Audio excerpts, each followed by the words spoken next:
o livro de Esther, no capítulo 1. Nós vamos trabalhar com todo o capítulo 1, mas nesse primeiro momento faremos a leitura dos versos de 1 a 4. Esther, capítulo 1, mantenham a palavra do Senhor aberta durante a exposição. Nesse primeiro momento, leremos os versículos de 1 a 4.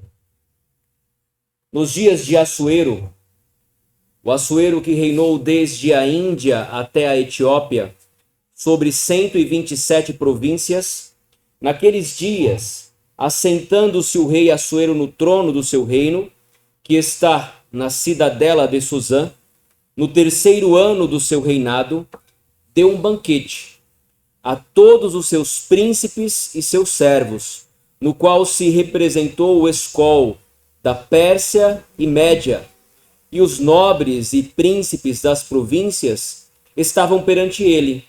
Então mostrou as riquezas da glória do seu reino e o esplendor da sua excelente grandeza por muitos dias, por 180 dias. Até o verso 4. Meus irmãos, não sei se os irmãos sabem, mas a partir do mês de fevereiro de agora, de 2025, os ministros do STF contarão com um salário base de R$ 46.366,19. Além do salário base, contam também com auxílio moradia, alimentação, passagens aéreas, antecipações, gratificações natalina, segurança armada para ir para as suas repartições públicas ou mesmo seus eventos privados, carros blindados, auxílio funeral, auxílio natalidade, entre outros benefícios. Em 2024, o STF gastou 1 milhão em diárias no exterior, o dobro gasto no ano de 2023. E para 2025, eles aprovaram a proposta orçamentária de R$ 953.887.705 para despesas e custeios e investimentos, além da contribuição patronal previdenciária. A alimentação deles traz uma série de exigências, regalias, que somente poucos podem usufruir. O melhor que o dinheiro pode oferecer. O seu cardápio consta lagostas, vinhos caríssimos, que tenham pelo menos ganharam 4 prêmios pelo menos. A compra desse menu pode custar uma alimentação durante o ano cerca de 1.134.000. Além disso, os ministros têm à sua disposição cerca de 3.000 funcionários preparados para servir às suas necessidades. No relatório divulgado pela CNJ, Conselho Nacional de Justiça, apenas o Poder Judiciário, como um todo, registra uma despesa anual de 100 bilhões aos cofres públicos. Quando olhamos para a realidade desses homens e olhamos para a nossa realidade, ficamos perplexos, muitas vezes extasiados e um pouco indignados também. E nos perguntamos, por que poucos têm tanto e tantos têm tão pouco? Por que alguns têm que sofrer tanto neste mundo, enquanto outros usufruem de regalias e recursos materiais quase que ilimitados? Eu sei que muitos de nós se esforçam, privam-se de muitas coisas e até passam certo tipo de necessidade ou dificuldades financeiras e se desdobram para pagar um aluguel, talvez, para fazer a compra do mês. Tomar café virou luxo, não é? Tomar café, estamos reaproveitando o café que a gente já passou a água quente, porque realmente tem sido alarmante os preços do café. Conversando com o irmão da igreja, ele ficou impressionado com a quantidade de jovens universitários ali do Mackenzie, né, que estão se formando como profissionais dentro de bares. Estão passando pela faculdade, mas não aprendem nada.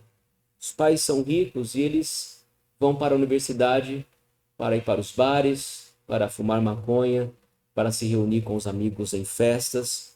E são os profissionais que irão nos servir no futuro. E ficamos, por vezes, revoltados, inquietos, e nos perguntamos também, se eu pudesse ter um pouco mais de recurso. Ah, se eu pudesse ter recursos ilimitados, se eu pudesse usufruir pelo menos um pouco dos prazeres, dos deleites que este mundo oferece. No final do ano tem a Mega Sena, não é? Da virada. E certamente alguns crentes pensam, se eu ganhasse, eu vou fazer só uma festa, o pastor não precisa saber. Se eu ganhasse, eu vou dar o dízimo. Eu vou dar o dízimo. Se eu pudesse usufruir de banquetes que esse mundo oferece. Outros dizem, olha, eu queria ser pobre pelo menos um dia, porque todo dia está difícil. Todo dia está difícil. O fato é que muitos de nós têm se encantado com aquilo que o mundo oferece, com as coisas que o mundo dá, e às vezes até invejamos aqueles que têm mais oportunidades do que nós. E nós precisamos entender que, como crentes que somos, estamos inseridos nesse mundo. Nós vivemos neste mundo, mas precisamos sempre nos lembrar, não pertencemos a esse mundo. E o problema, meus irmãos, é que o crente vive nessa corda bamba, nessa contínua tensão existente entre dois lados que são opostos. A igreja e o mundo são opostos. Pertencemos à igreja, mas a igreja está inserida neste mundo. O crente vive no mundo, ele trabalha no mundo, ele convive com pessoas que são e pertencem ao mundo e está diante dessa realidade constantemente. Está em contato contínuo com o mundo, seus hábitos, suas filosofias, está sob o poder, sim, das suas influências. E em muitos casos, ao invés de sermos o sal a salgar este mundo, ao invés de influenciarmos o mundo com a nossa fé, com as nossas convicções doutrinárias, com a presença de Cristo em nós, somos nós que nos colocamos debaixo da sua influência. E o que se faz quando o sal passa a ser insípido? Para que mais serve? Senão para lançado fora, ser pisado pelos homens. Isso acontece porque nos amoldamos, nos acostumamos com os rituais, os costumes deste mundo e às vezes sucumbimos diante da influência do mundo sobre nós. E precisamos ter cuidado. Precisamos tomar cuidado com essa influência, porque quando menos percebemos, poderemos estar perdendo a nossa identidade como servos de Deus. É esse o perigo de se viver no mundo da Pérsia. É esse o perigo de ser levado para uma região onde não se presta mais culto ao Senhor, onde não existe templo ao nosso Deus. E é isso que aconteceu com a história de Esther, que nós acompanharemos ao longo das nossas exposições. Esther, meus irmãos, não é muito diferente, a história dela não é muito diferente da nossa. Mostra a vida dessa bela jovem, uma judia, fazia parte do povo de Deus, mas que provavelmente nasceu e cresceu em cativeiro, num mundo e num império do reino da Pérsia, diferente da cultura do seu povo, diferente nos usos e costumes que o povo de Deus vivia antes de ir para o cativeiro, e juntamente com outras centenas de pessoas, eles não voltaram para a terra prometida. Eles não retornaram do cativeiro depois que Ciro o Grande havia anunciado o decreto para que o povo retornasse e reconstruísse o templo, o muro e as suas casas em Jerusalém. Porque muitos se acostumaram a viver no mundo da Pérsia. Permitiram que o mundo da Pérsia moldassem a sua cosmovisão, ditassem os seus costumes e hábitos e aos poucos foram se esquecendo do seu Deus e aos poucos foram perdendo a sua identidade. Meus irmãos, antes de entrar no mérito de como um cristão deve se portar no mundo, veremos um pouquinho do contexto no qual essa jovem foi parar numa terra tão distante e tão diferente dos hábitos e costumes do povo de Israel. Nós precisamos voltar para o contexto do reino da Pérsia, no qual se passa a história de Esther, do livro de Esther. Nós precisamos lembrar que o povo havia se esquecido de Deus, havia deixado de lado as suas leis, os seus testemunhos, os seus estatutos, deixaram de prestar culto sincero a Deus para oferecer meras formalidades litúrgicas, apenas rituais religiosos, mas que não tinham o coração disposto a servir e adorar a esse Deus que é digno de todo louvor, honra, glória e poder. Porque ao mesmo tempo que eles ofereciam suas festas, os seus cultos, os seus ritos religiosos a Deus, eles também sacrificavam e queimavam incenso a Baal.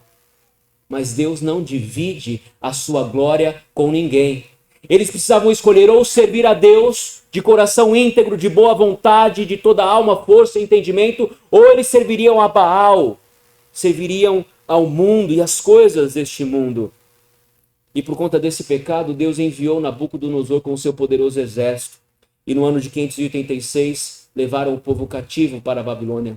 Apenas os mais nobres, mas muitos deles, e deixaram Jerusalém totalmente destruída. Destruíram o templo, roubaram os pertences, os utensílios que Davi, como nós vemos, com tanto carinho preparou para a obra do Senhor, foram roubados, foram levados para a Babilônia e ficaram lá por cerca de 70 anos até que Deus levantou Ciro e moveu o coração de Ciro, o rei da Pérsia, para que ele pudesse decretar a volta do povo de Deus para reconstruir a cidade de Jerusalém.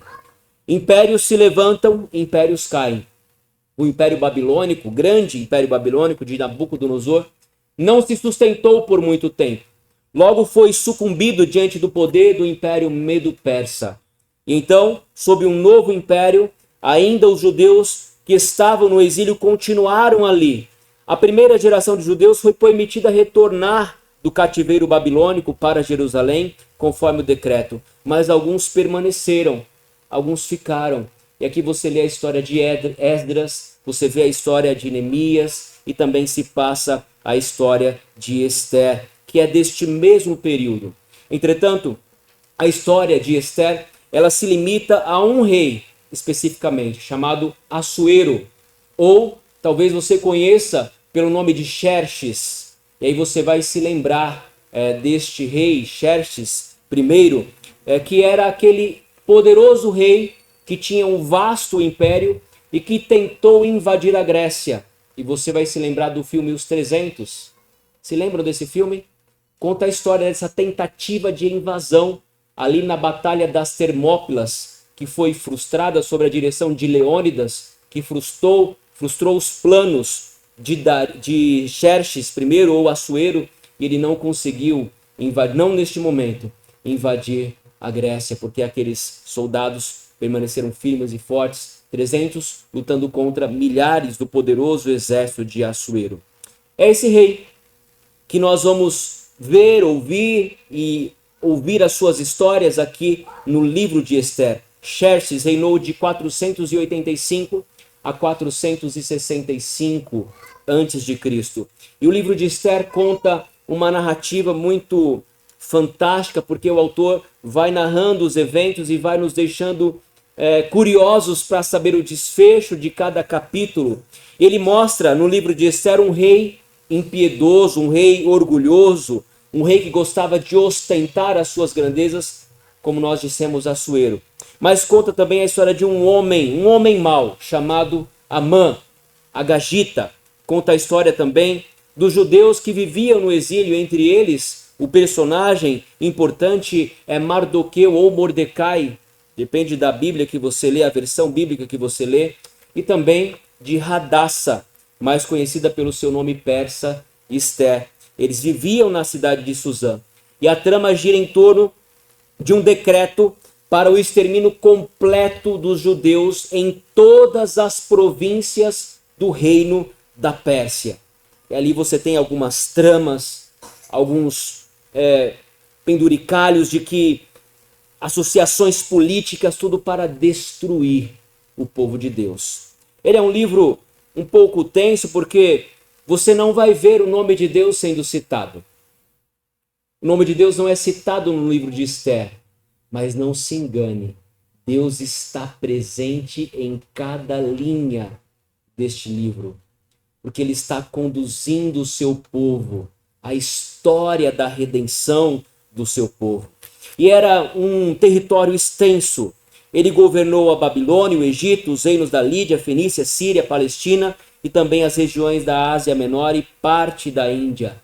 Ele governava todo esse vasto território através de homens que eram chamados de sátrapas, onde ele colocava como chefes dessas 127 províncias que prestavam contas ao rei Assuero ou rei Xerxes. Apesar de Deus não aparecer aqui, ou seu nome não aparecer, nenhuma referência a ele, Deus está presente conduzindo a história para a salvação, para a libertação do seu povo. Segundo o autor Doug, ao comentar este livro, ele diz que um dos propósitos do livro de Esther é mostrar que Deus está constantemente operando neste mundo, que o governo e a direção final de todo o curso da história estão em suas mãos, e Deus vai demonstrar o seu cuidado e a sua provisão para com o seu povo. Mas o povo de Deus não estava na sua terra natal. Eles não tinham mais o templo, eles não tinham mais o centro de adoração. Eles viviam no mundo da Pérsia. E com o mundo da Pérsia, eles estavam também fadados às assimilações, assimilar o modo de viver na Pérsia. E nós, como igreja, precisamos tomar cuidado para que, vivendo neste mundo da Pérsia e fora, não assimilemos o seu estilo de vida, não assimilemos a sua conduta, não caiamos nos caprichos deste mundo, não nos encantemos nem fiquemos deslumbrados com aquilo que o mundo oferece, porque ao final é tudo vazio, sem propósito e sem sentido. Então, esses são os perigos da Pérsia que tem encantado aquele povo que viveu, mas que hoje encanta muitos cristãos e os afasta dos caminhos do Senhor. O que eu preciso lembrar, meus irmãos, é que as luxúrias, as riquezas desse mundo são vazias e de nenhum valor diante de Deus. E a primeira verdade que eu quero que você guarde no seu coração é que as coisas desse mundo são meras demonstrações de poder, que podem trazer a princípio encantamento, mas que são vazios de sentido. Olhem só os versos de 1 a 4, como nós lemos. Nos dias do rei Assuero, que reinou desde a Índia até a Etiópia, sobre 127 províncias, naqueles dias, assentando-se o rei Assuero do seu trono, que está na cidadela de Suzã, no terceiro ano do seu reinado, deu um banquete a todos os seus príncipes e seus servos, o qual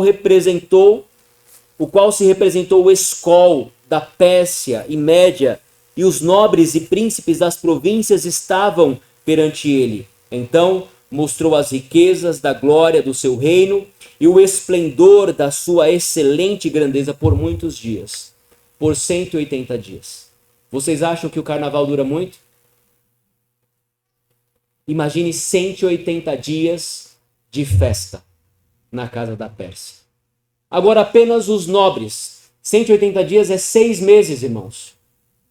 A princípio apenas os nobres, os príncipes, os mais importantes, talvez eles estivessem aqui durante esse período fazendo os seus planos e propósitos de guerra, de invasão da Grécia, de dominar mais territórios. Mas Assuero fez questão de mostrar todo o seu poder, toda a sua riqueza, toda a sua glória. O texto diz aqui que ele representou o Escol da Pérsia e da Média. Escol pode ser entendido como força, poder, eficácia, fartura, o poder dos seus exércitos, a sua glória. Ele está ostentando tudo o que ele conquistou nessa vida. E está ali, alguns príncipes, alguns nobres, outros foram deixados de lado. As coisas deste mundo apresentam demonstração de luxúria e poder e às vezes podem trazer encantamento aos nossos olhos. Porque por vezes nós podemos pensar, eu queria estar pelo menos uma semana de 180 dias, usufruindo dos banquetes reais. Qual o problema em comer um pouco de comida boa, em beber um pouco de vinho bom? E aí precisamos nos perguntar o que tem encantado os nossos olhos. Quais são as coisas deste mundo que nos encantam? Dinheiro, fama, riquezas, prazeres, o modo como os ímpios vivem, conduzem as suas vidas com uma pseudo-liberdade. Talvez conseguir um grande número de seguidores nas redes sociais, e parece que existe uma batalha desse ponto de vista. As pessoas estão vivendo em função das redes sociais, né, fazendo tudo para conseguir mais seguidores nessa corrida louca que o mundo os impõe, tornando-se escravos das redes sociais. O que você busca neste mundo? Quais as coisas que esse mundo oferece que têm trazido encantos ao seu coração? Cuidado, porque o fim deles é vazio. É totalmente vazio de propósito e de sentido. Cuidado com os banquetes e encantos que o mundo oferece. Olha o versículo 5.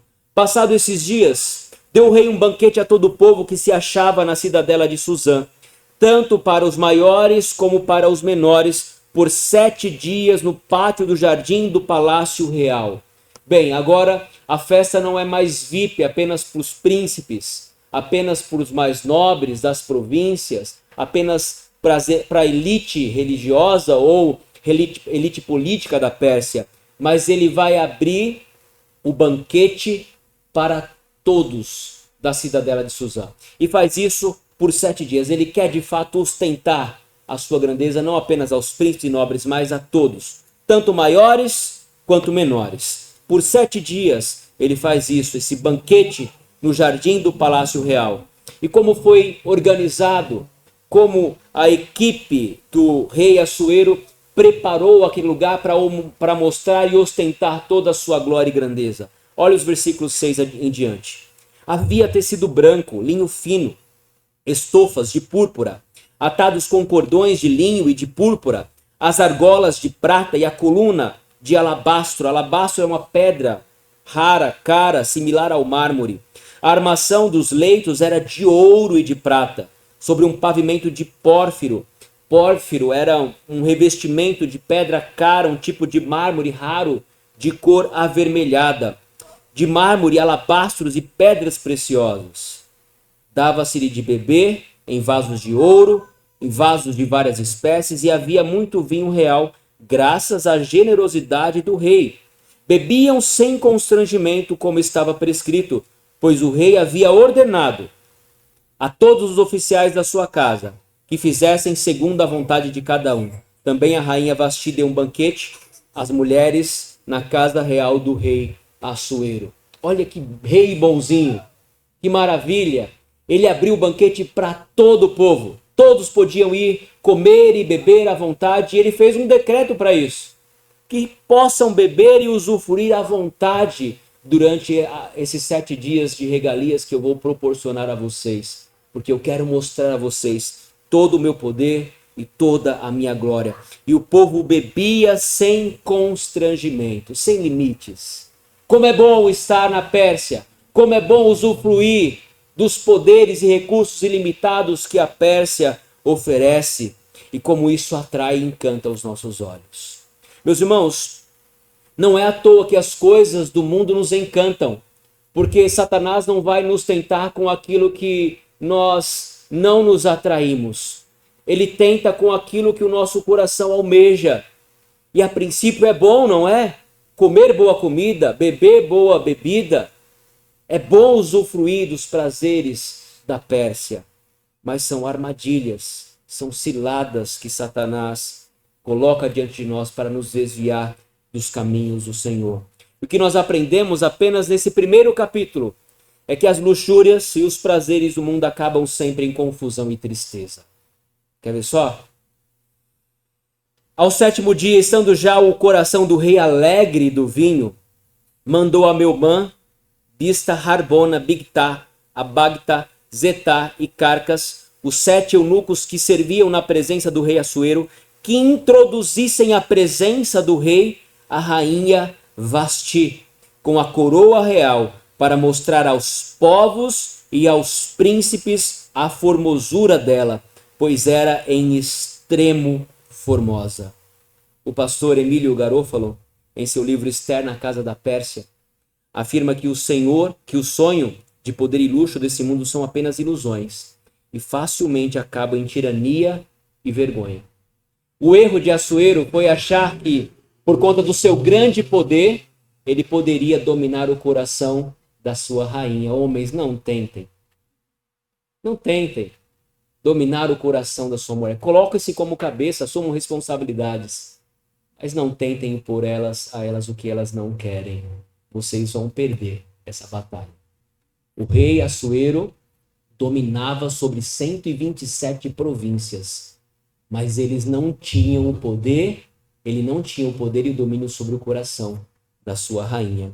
Olha só, ele mandou 7 eunucos, buscar a grande, bela rainha Vasti. Ele queria apresentá-la como um objeto, como parte da sua ostentação. Olhem só a beleza da minha rainha.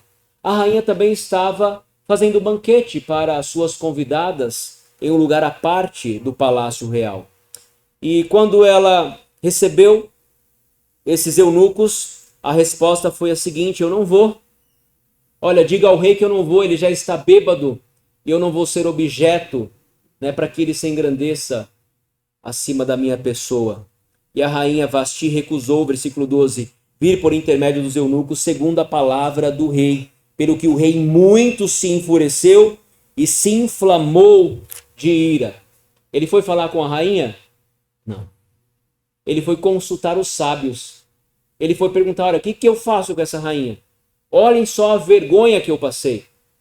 Olhem a desfeita, o descaso que ela impôs ao grande rei Assuero. Ele tinha um harém à sua disposição, mas quem ele queria apresentar não se sujeitou à sua ordem. Ele consultou os sábios. Versículo 13, então o rei consultou os sábios, que entendiam dos tempos, porque assim se tratavam os interesses do rei na presença de todos os que sabiam a lei e o direito. E os mais chegados a eles eram Carsena, Setar, Admatá, Tarsis, Meres, Marcena e Memucã.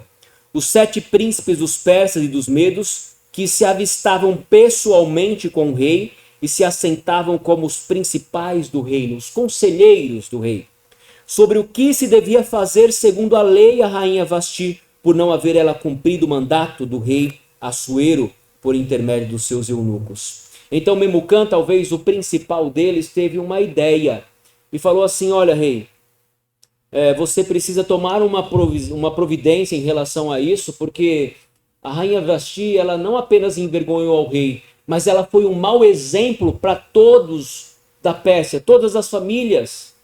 Olha só o que ele propõe.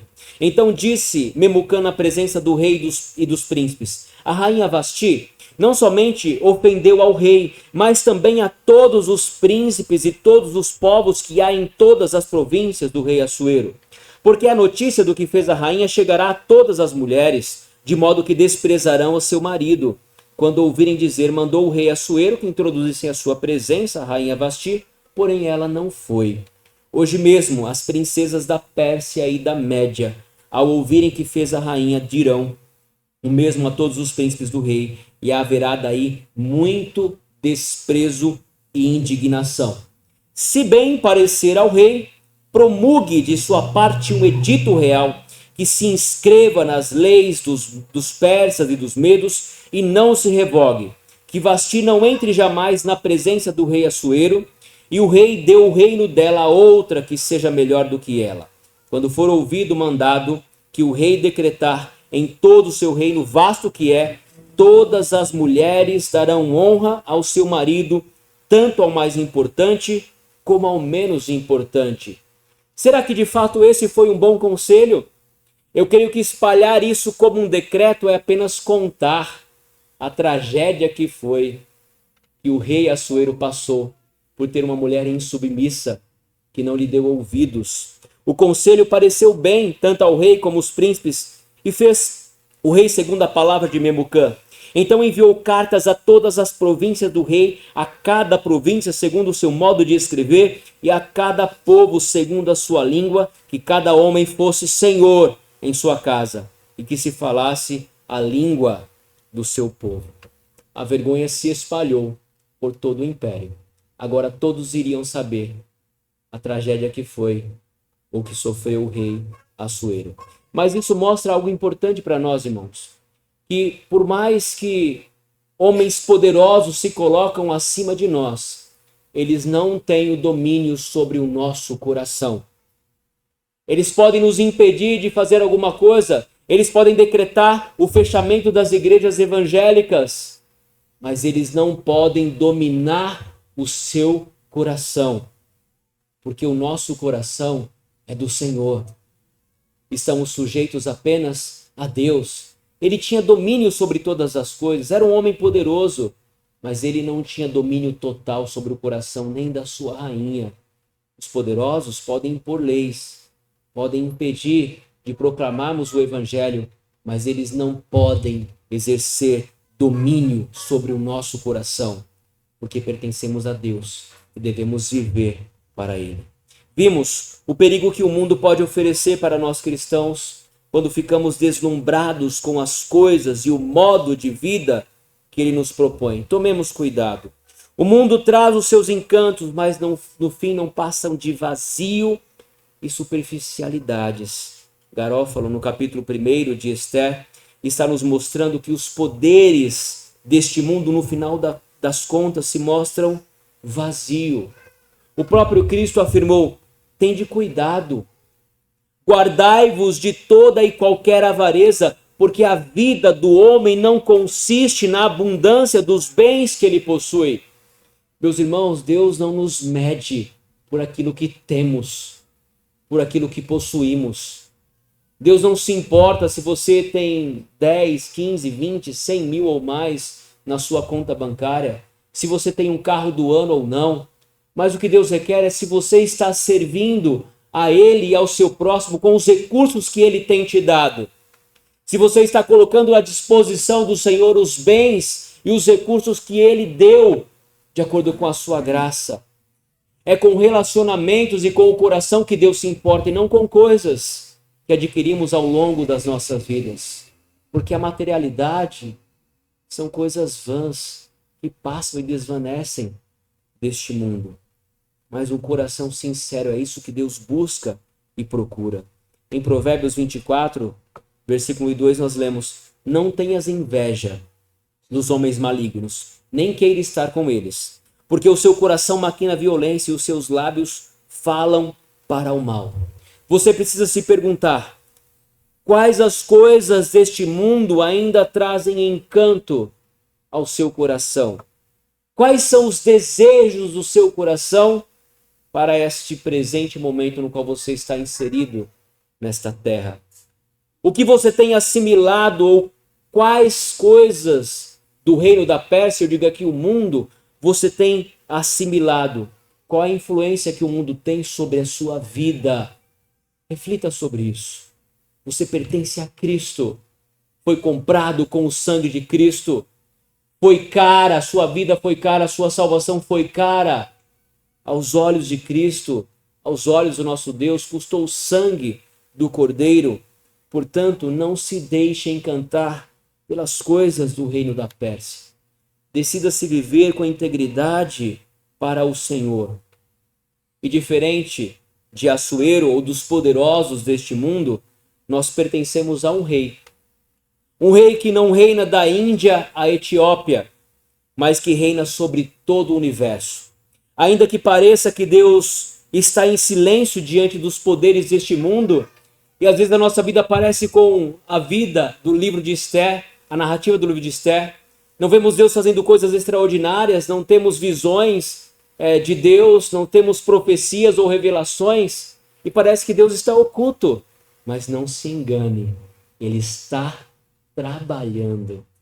Deus está agindo com poder, com soberania, com graça. E diferente de um rei que queria ostentar toda a sua glória, nós podemos citar aqui David Strang, que diz: existe um rei cujo reinado é justo, que ao invés de caprichoso, produz convites que a nós que não são marcados apenas por luxúria, mas por amor, que não promete anseio ou poder.